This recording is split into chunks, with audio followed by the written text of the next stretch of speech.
Akarshan Films present. बोलो बोलो बाबा बैजनाथ की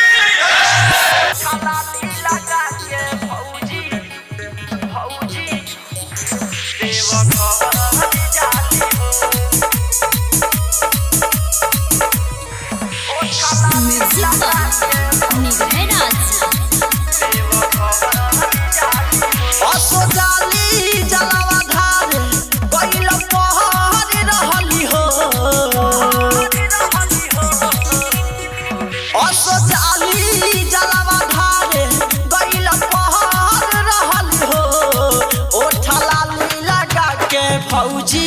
देव घर जाली हो ओठा लाली लगा के फौजी देव घर जाली हो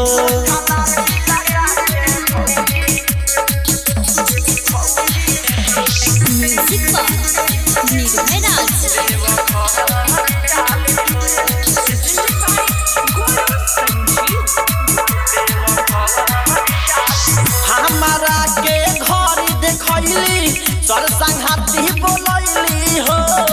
कान्हे पे अपना कावर उठा के पैदल गोरे गईली हो हमारा के घर देखली सर संघाती बोलैली हो कान्हे पे अपना कावर उठा के पैदल गोरे गईली हो माना कोइनी दादा हमरे से उलहर जाली हो ओठा लाली लगा के भौजी देव घर जाली हो ओठा लाली लगा के भौजी देव घर जाली हो ओठा लाली लगा के भौजी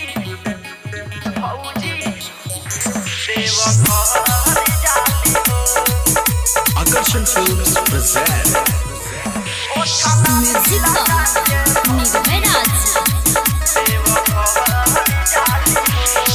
राइटर गुलशन डीजे लिया के रामबली के बोलैले हो गोल संजीव नाचत झूमत बाबा धाम गईले हो राइटर गुलशन डीजे लिया के रामबली के बोलैले हो अभय रविंदर नाचत झूमत बाबा धाम गईले हो हमारो जाने